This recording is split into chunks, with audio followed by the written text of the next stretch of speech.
Amen. Ah, gloire à Dieu. Dieu m'a exaucé. Dans les précédents jeûnes, vous n'aimiez pas l'école de prière, vous aimiez plus les enseignements, mais je trouve que dans ce jeûne, vous aimez plus l'école de la prière. Ah, gloire à Dieu. C'est un bon équilibre parce qu'à la compassion, on a beaucoup enseigné. Il faut que maintenant les gens puissent beaucoup prier. Amen. Sans jamais négliger l'enseignement, car l'enseignement, c'est la base, c'est la fondation. Amen. Donc, je vais vous parler pendant 20 minutes et puis on va prier pendant 1 minute, comme demain, nous aurons nos 3 cultes. Nous allons veiller à être ponctuels. Nous sommes debout, nous allons lire 1 Thessaloniciens 5, verset 23. 1 Thessaloniciens 5, verset 23. La Bible dit que le Dieu de paix vous sanctifie lui-même tout entier et que tout votre être, l'esprit, l'âme et le corps soient conservés irrépréhensibles lors de l'avènement de notre Seigneur Jésus-Christ. Jean 11, 32 à 36. Jean 11, 32 à 36. Lorsque Marie fut arrivée là où était Jésus et qu'elle le vit, elle tomba à ses pieds et lui dit: Seigneur, si tu eusses été ici, mon frère ne serait pas mort. Jésus, la voyant pleurer, elle et les Juifs qui étaient venus avec elle, frémit en son esprit et fut tout ému. Et il dit: Où l'avez-vous mis?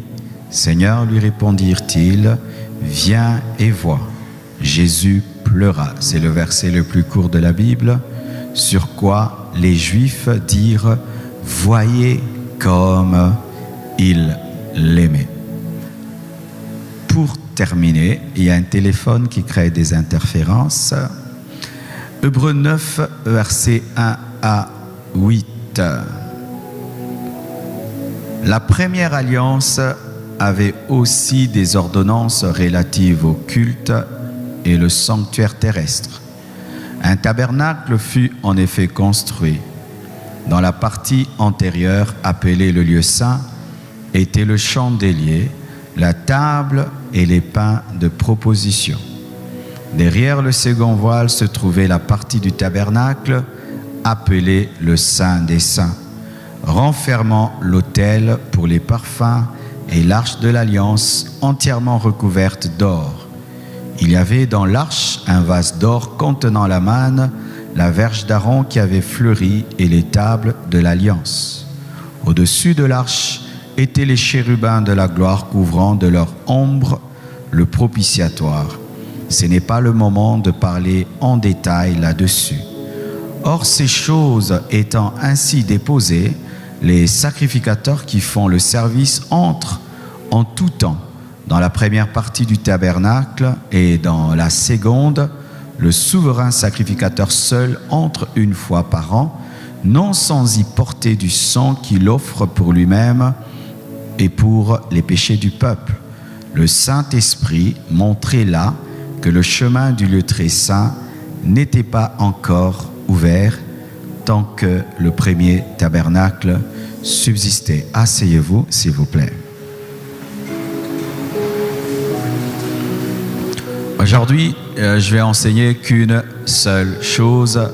Ensuite, nous allons prier. Comment prier jusqu'à prier en esprit? Comment prier en esprit? Alléluia. Comment prier en esprit? Et quand je dis en esprit, ce n'est pas esprit avec E majuscule, c'est esprit avec E minuscule, c'est-à-dire ton esprit. Parce qu'il y a l'esprit avec E majuscule, l'esprit de Dieu, et l'esprit avec E minuscule, l'esprit de l'homme. Mais il est impossible de prier positivement en esprit sans l'esprit de Dieu. Car si tu pries en esprit sans le Saint-Esprit, tu fais des prières démoniaques, occultes, magiques, car vous devez savoir que les sorciers, les magiciens, font aussi des prières en esprit. Ils se concentrent, ils sortent de leur corps, ils font des incantations par les démons, ils font des prières en esprit. Si les agents du diable ne peuvent faire des prières en esprit sans l'aide des démons, les chrétiens également ne peuvent faire des prières en esprit sans le Saint-Esprit. Amen. C'est pourquoi, quand tu commences à prier, demande toujours l'aide du Saint-Esprit. Dis au Saint-Esprit, je ne sais pas prier. Je ne sais pas parler à Dieu. Je sais parler aux hommes, mais je ne sais pas parler à Dieu. Car c'est l'Esprit de Dieu qui sonde les profondeurs de Dieu et qui peut te révéler la bonne prière et la bonne requête et ce dont Dieu a besoin ce jour-là. Car un jour tu peux venir, tu penses que tu dois louer, Dieu veut que tu adores. Un jour tu peux croire que Dieu veut que tu adores, il veut que tu intercèdes. Un jour tu veux tu intercèdes, tu penses que Dieu veut que tu intercèdes, il veut que tu danses. Et c'est l'Esprit qui connaît les goûts de Dieu, qui peut te révéler ce que tu dois faire. Peu de chrétiens arrivent à prier en esprit. Pourquoi je vous ai parlé de 1 Thessaloniciens 5, verset 23? C'est parce que 1 Thessaloniciens 5, verset 23 parle de l'être humain et de ses trois composantes, parce que l'homme est un être tripartite. L'homme a trois parties. L'homme a un esprit, une âme, un corps. L'homme est un corps, est une âme, est un esprit. Et dans les bons sens, l'homme est un esprit qui possède une âme et qui habite un corps. Le corps, c'est le siège des cinq sens. Lui, la vue, l'odorat, le goûter, le toucher sont dans le corps. Ton cœur, tes poumons, tes os, c'est ton corps. Le corps que tu sens maintenant, qui est faible, qui a faim, qui a soif, qui a chaud, qui a froid, qui est malade, qui a des maux de tête, qui est faible, c'est le corps. Et l'homme est tellement charnel dans sa naissance qu'il a plus conscience de son corps, parce que c'est notre première découverte. En naissant, nous découvrons que nous avons un corps, nous nous regardons dans le miroir et c'est la partie de nous que nous maîtrisons la plus, parce qu'on peut toucher le corps, on peut sentir le corps et les informations du corps nous parviennent si facilement. Peu de gens peuvent dire ne pas sentir leur corps. Tu peux même sentir un petit picotement au niveau de ta peau, un tout petit. Tu peux même sentir le vent effleurer ta peau, ton corps. Nous maîtrisons ça. Mais la dimension de la prière dans le corps n'est pas la bonne dimension.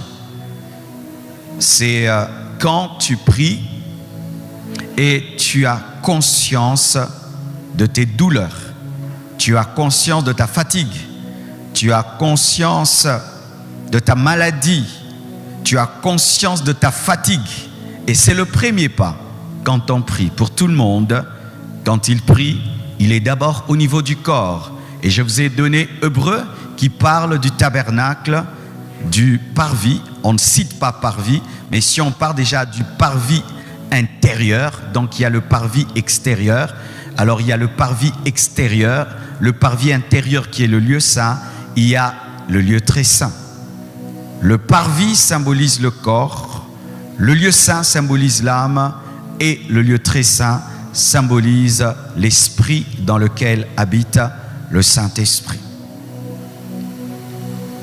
Parvenir déjà au niveau du parvis est une bonne chose parce que quand même c'est différent des personnes qui sont restées chez elles et qui ne sont pas allées dans le parvis pour offrir un sacrifice à l'autel des sacrifices. Et c'est déjà bien quelqu'un qui s'agenouille quand même, il prie. C'est déjà bien par rapport à celui qui ne prie pas. Mais tu ne vas pas te contenter de prier au niveau du parvis. Tu serais comme une farine, une pâte de farine qu'on met dans le four, mais qui ne dure pas longtemps. Quand on la retire, elle est incomestible. Elle est quand même chaude, un peu transformée, mais elle est incomestible. Et lorsque quelqu'un prie et il s'arrête au niveau du corps, ben c'est bien par rapport à celui qui n'a pas prié, mais t'es pas arrivé. C'est comme si tu viens me chercher, mais quand même on t'ouvre la porte de ma maison, tu es dans ma clôture, mais tu ne m'as pas rencontré. Mais tu peux dire que tu étais chez moi, mais tu peux aussi dire, tu diras aussi, je ne l'ai pas vu. Comme tu peux dire, j'ai prié, mais je n'ai pas été dans la présence de Dieu. Car je peux prier, mais je ne suis pas dans la présence de Dieu parce que je me suis arrêté au niveau du corps. Et comment tu peux savoir que tu pries au niveau du corps? C'est lorsque tu ne sens que ton corps. Ta prière est le reflet de ton corps. Et tu demeures là. Et j'ai dit, on commence là, on commence au début. Quand je commence à prier le matin, je sors de mon lit, j'ai sommeil, je suis fatigué. Et c'est lourd, c'est très lourd. Je sens le sommeil, je sens mon corps, je le sens. Mais il ne faut pas te décourager. Beaucoup de gens se découragent lorsqu'ils prient au niveau du corps, au niveau du parvis. Ils sont tellement découragés. Ils disent, mais comment je prie? Mais je ne perce pas, parce que nous sentons la percée spirituelle. Nous sentons. Chacun de nous sait quand il perce spirituellement. Et tu trouves qu'il n'y a pas de percée. Et certains disent, amen, j'arrête. Non, ne le fais pas. Continue. Dis à ton voisin, continue. Tu peux même faire une retraite de 40 jours pendant 2 semaines. C'est le corps. Tu fais tout, tu ne perces pas. N'arrête pas. Continue. Continue. Alors, au niveau du corps, certains se découragent. Comme certains s'arrêtent au niveau du parvis, car le parvis était réservé à tout le monde. Ce n'est pas tout le monde qui avait accès au lieu saint. Il y avait une catégorie de juifs, les lévites et le souverain sacrificateur, qui pouvaient entrer à présent dans le lieu saint. Ils avaient la dimension du parvis, mais une dimension supérieure, ils pouvaient parvenir au niveau du lieu saint. Et dans le lieu saint, il y a beaucoup de gens, mais pas trop, pas autant que dans le parvis où il y a une foule et même des animaux. Mais là, il y a les lévites et le souverain sacrificateur, un petit groupe. Et il y a beaucoup de choses, les 12 pains, des propositions, il y a l'autel de parfum, il y a le chandelier d'or, il y a beaucoup de choses et il y a beaucoup de personnes, mais moins nombreuses que celles qui sont dans le parvis. Et dans l'église, il en est de même. Beaucoup de gens restent au niveau du corps. Au niveau du corps, beaucoup. Et quelques-uns entrent au niveau de l'âme. De l'âme. C'est ces personnes qui, dans l'église, restent dans l'empirique, mais ne percent jamais jusqu'à ce que leur âme soit touchée par leur prière. Et l'âme, c'est le siège de tes émotions. L'âme est le siège de ta personnalité, de ta volonté. L'âme est le siège de ton caractère. Et dans l'âme, il y a l'inconscient, le subconscient et le conscient. Là, mon âme est éveillée, je suis dans le conscient. Au niveau de mon âme, c'est le conscient. Je suis conscient. Mais quand je dors, je suis dans le subconscient. Et quand quelqu'un est évanoui ou dans le coma, il est dans l'inconscient de l'âme. Alors quand tu persévères dans la prière, la fatigue commence à te quitter. Tu n'es plus trop sensible à la fatigue de ton corps, aux douleurs de ton corps et tout. Tu commences à être sensible à ton âme. Et là maintenant, tu peux commencer à ressentir beaucoup de joie ou beaucoup de tristesse et même des fois la colère. La colère.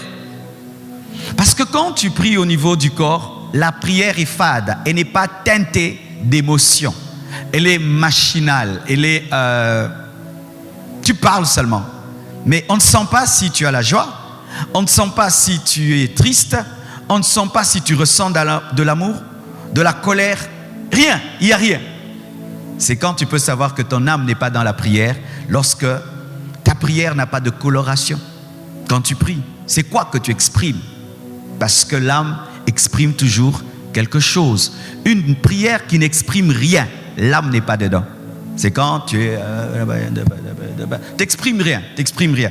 Mais quand l'âme entre en jeu, des fois tu peux commencer à pleurer. Des fois tu commences à rire. Des fois tu es en colère. Tu sens une révolte. Ton âme est entrée dedans. C'est un niveau supérieur.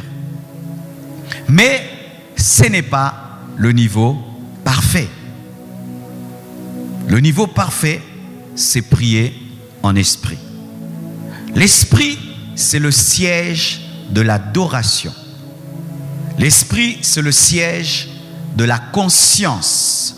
Cette voix qui te dit que telle chose est bonne et telle chose est mauvaise. Et les animaux ont le corps, les animaux ont l'âme, mais les animaux n'ont pas d'esprit. C'est pourquoi un animal n'a pas de conscience. Un animal peut tuer quelqu'un, n'est pas culpabilisé. Il peut faire le mal, mais il est à l'aise parce que l'animal n'a pas d'esprit. Sachez, frères, certains disent que les païens n'ont pas d'esprit, c'est archi faux. Les païens ont l'esprit, car si les païens n'avaient pas d'esprit, ils ne pouvaient pas être des sorciers. Car dans la sorcellerie, qu'est-ce qui se passe?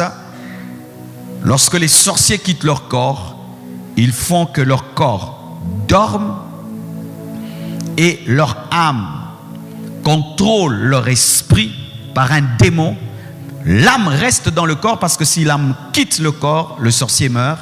Alors son esprit peut voyager, se promener, faire du mal aux gens, détruire les gens, mais son âme contrôle. Alors quelqu'un ne peut pas être sorcier s'il n'a pas d'esprit, car comment l'âme va maintenant permettre à un esprit inexistant de sortir?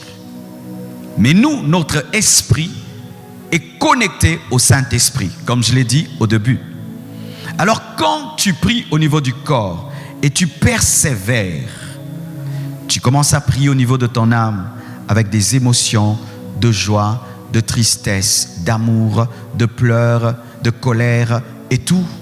Si tu persévères, tu vas arriver à un niveau où tu oublies tout. Le temps ne te dit plus rien. Tu atteins un niveau où les paroles ne viennent plus de ta tête, ton intellect ne fonctionne plus. C'est maintenant des paroles qui te viennent du Saint-Esprit. Ou même, toi-même, tu es étonné des paroles que tu sors. Parce que quand tu pries au niveau de ton âme, c'est ton intellect qui te donne les paroles. Mais quand tu pries au niveau de l'esprit, ce sont des prières données par le Saint-Esprit. Ça peut être en langue, mais aussi en français, car il est possible de prier par le Saint-Esprit en français. Ah oui? Comme aussi, il est possible de parler en langue par l'âme. Je vais expliquer, c'est parmi les choses que j'ai reçu à insister un peu. Tu peux prier en langue dans le corps. Eba, yaba, yaba, yaba. Comme les enfants qui imitent la langue, n'est-ce pas? C'est la langue physique qui imite une langue spirituelle. Et il y a des gens, même des gens qui font du théâtre, n'est-ce pas? Et qui parlent en langue. Ils parlent en langue dans le corps. Mais il y a d'autres. Ils ont reçu la langue dans l'esprit, mais cette langue n'est plus vivifiée par l'esprit et ils prient la langue machinalement. C'est lorsque tu pries en langue, mais il n'y a pas d'onction. Tu pries en langue, mais dans l'âme. Pourquoi? Parce que ton âme contient l'intelligence. L'intelligence contient la mémoire. Tu as mémorisé la langue. mais ce n'est pas par l'esprit que tu la parles. C'est quand tu arrives à un niveau même, tu es dégoûté de parler en langue. Parce que quand on prie en langue, en esprit, on n'est jamais dégoûté de parler en langue. Mais quand ta langue te dégoûte, tu l'as pris dans l'âme. Parce que dans l'âme, il y a la fatigue intellectuelle. Mais dans l'esprit, il n'y a aucune fatigue. Dans l'esprit, tu peux prier 10 heures du temps, mais tu n'as pas senti le temps, tu n'as pas des mots de tête, tu n'as rien recherché parce que ton esprit, plutôt ton intelligence est stérile, ne fonctionne pas. Mais là, c'est l'esprit qui prend le relais. Quand peux-tu savoir que tu es entré dans une prière en esprit? 1. Ton intelligence ne fonctionne plus. Les paroles te sont données en esprit. C'est vrai que ça doit passer aussi par ton âme parce que l'esprit du prophète est soumis au prophète. Mais tu ne sens plus le temps. Tu ne forces plus rien. Tu n'as plus de dégoût de prier. Tu ne veux plus arrêter. Tu redoutes l'amen. Ça t'arrive? Quand je commence à prier, je dis je dois m'arrêter à 15h30 parce que je dois me préparer le culte. Là au début je suis dans le corps, 15h30. Et puis je commence à prier, le physique. Et là je dis à 15h30 j'arrête. Et puis pas l'âme entre. Je commence à avoir des soucis, les fardeaux. Je continue les fardeaux, les soucis des œuvres de Dieu. Et puis tout d'un coup, un bonheur spirituel me remplit. Et puis je dis, je vais bientôt arrêter. Quand tu entres dans la prière de l'esprit, rien ne te distrait plus. Les gens peuvent faire du bruit. Ils peuvent tout faire. Ça ne te touche pas. Tu peux être entouré de toute la cacophonie du monde. Rien ne t'atteint. Tu peux être même triste, en colère. Tout là te quitte. Tu ressens la paix de Dieu. Tu ressens une forte présence de Dieu. De sorte même que tu atteins un niveau où tu n'as même plus besoin de parler. Tu as besoin seulement d'être là. Comme on chante, je veux rester là. Tu restes là. Tu as envie de rester là. Et tu peux rester là même 2 heures du temps. Tu ne parles pas. Tu ne vas pas dormir. Tu ne vas pas t'ennuyer. Tes pensées ne vont pas divaguer parce que tu es dans la présence. C'est quand tu es cuit dans le four. Et quand tu sors, on peut te manger. Plus tu grandiras, plus tu grandiras, tu arriveras rapidement à la prière en esprit. Quand tu es un enfant dans les choses de Dieu, ça peut te prendre beaucoup d'heures pour atteindre le niveau de prière en esprit où tu es dans la présence, tu n'es plus distrait, tu es dans la paix, tu es dans une intimité profonde. Mais plus tu vas commencer à grandir, tu peux y parvenir rapidement. Ce sont ces personnes qui te disent, frère, on va prier. Quand ils te disent, prions, vous commencez à prier, tu sens qu'il n'est plus là. Frère, aussitôt qu'il s'y est. C'est pourquoi faites très attention aux gens qui arrivent à ce niveau-là. Moi, des fois, il y a des gens, je suis assis, ils pensent que je suis assis normalement alors que je suis dans une forte présence. Même venir à mon oreille me dire, pasteur, donc je vais sursauter un niveau. Pourquoi? Tu m'as coupé d'une intimité tellement. C'est pourquoi même protocolaire, quand les gens tombent ici, ne vous précipitez pas à les relever. C'est pourquoi les protocolaires, vous devez être les gens du lieu très saint, car ce sont les gens du lieu très saint qui reconnaissent les gens du lieu très saint. J'ai été dans certaines églises où tomber, c'est toujours démon. Quand quelqu'un tombe, on l'amène à la permanence, on commence à chasser les démons. Ils ne savent pas que quelqu'un peut connaître une extase, que quelqu'un peut connaître une expérience profonde, une intimité avec Dieu où il est même tétanisé, paralysé pendant 4 heures du temps. Oui, mes frères, soyez toujours spirituels parce que vous pouvez des fois couper une grande expérience. Imaginez lorsque Pierre a eu la vision d'aller prêcher à Corneille, si on était venu couper son extase. Terminons. Beaucoup d'entre vous ne parviennent pas à la prière en esprit parce que vous aimez tout le temps garder le contrôle. Vous voulez rester dans vos habitudes religieuses. Moi, je prie toujours comme ça. Tu ne vas jamais arriver. Au début, quand tu pries dans le corps, tu es au contrôle. Au niveau de l'âme, tu es au contrôle. Quand maintenant l'Esprit de Dieu veut t'amener dans la prière de l'Esprit, te dit, lâche prise. Laisse-moi diriger. Laisse. Vous savez, quelqu'un qui conduit la voiture, il a du mal à se laisser conduire. Et on est tellement habitué, depuis notre enfance, à diriger nos vies, que lorsque maintenant l'Esprit te dit, lâche prise, lâche. Maintenant, je prends le contrôle. Tu tiens. C'est pourquoi ta vie de prière est monotone, ennuyante, ennuyeuse. Pourquoi? Parce que c'est toujours toi qui es au contrôle. Mais si l'Esprit commence à te conduire, aller dans la présence de Dieu prier, c'est un bonheur. Parce que tu sais que tu vas y vivre des choses extraordinaires. Et là, quand tu pries en esprit, Dieu commence à te parler. Il te dit, écris. Tu commences à écrire. Il commence à te faire des promesses. Il commence à te révéler des choses cachées. Il commence à te corriger. Il commence à t'enseigner. Il commence à te parler. Comme un homme parle à un homme. Il te parle. Toi aussi tu peux répondre, tu sais. Toi aussi tu réponds. Et il te répond aussi. Et puis tu réponds, il te répond. Vous parlez. Et même quand tu dis Amen, ça te suit. Qui a mis le parfum ici? Nous tous, nous sommes parfumés à la maison, mais le parfum vient avec toi. Et un homme qui était dans la présence de Dieu amène la présence de Dieu partout. Hommes de Dieu, vous qui prêchez, modérez, chantez, vous tenez là. Ne vous parfumez jamais en public. On se parfume à la maison. Recherchez la présence à la maison et amenez le parfum ici.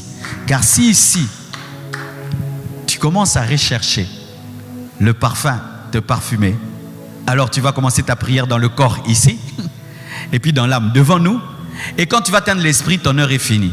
C'est quand on voit certains musiciens, ils se crachent. Parce qu'il n'est pas venu dans la dimension de l'esprit, il est venu dans la dimension du corps. Et même quand tu es prédicateur, tu dois déjà venir dans la dimension de l'esprit. Comme ça, quand tu montes ici, tu n'es pas dans le corps, dans l'âme et dans l'esprit, tu viens déjà en esprit. C'est pourquoi un homme de Dieu doit prier jusqu'à atteindre la prière en esprit et rester là. Et puis tu viens prêcher, tu es là. Même si tu ne cries pas, les gens sentent que au bureau à chambre.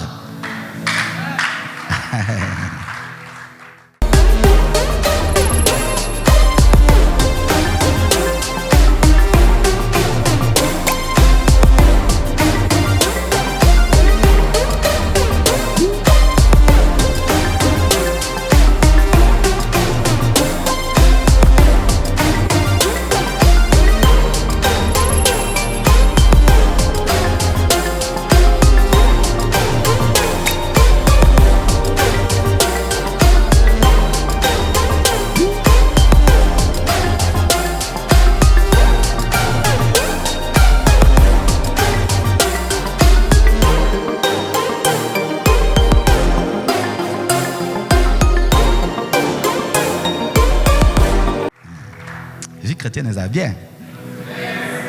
Bien. Je vous dis. Terminons. Ensuite, je vous partage mes secrets. C'est un plaisir. Alors, tu vois, tu peux avoir un ami, ça fait 10 ans. Après, tu vas te lasser de lui, n'est-ce pas? Parce que toutes les blagues, tu connais. Toutes ses réactions, tu connais. Alors c'est pourquoi certains changent les amis ou ajoutent les amis. Mais Jésus est différent. Jésus, c'est un diamant multiples facettes. Et même jusqu'à ta mort, tu ne le connais même pas totalement.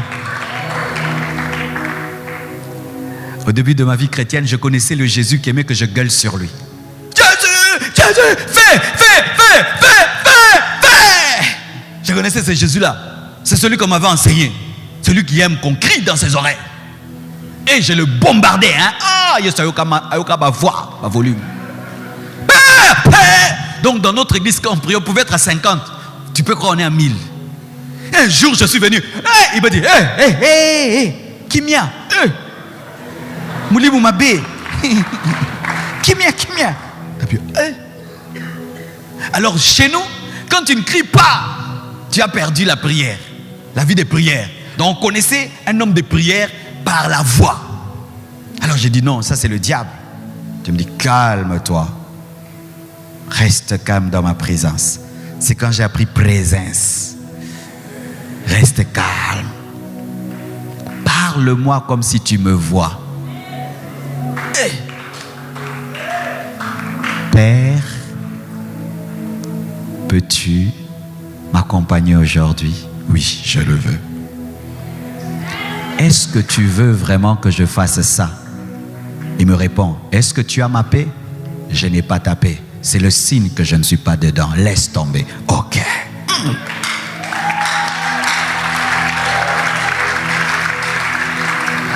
Et tu peux prier comme ça, 5 heures du temps, 4 heures du temps. Tu causes.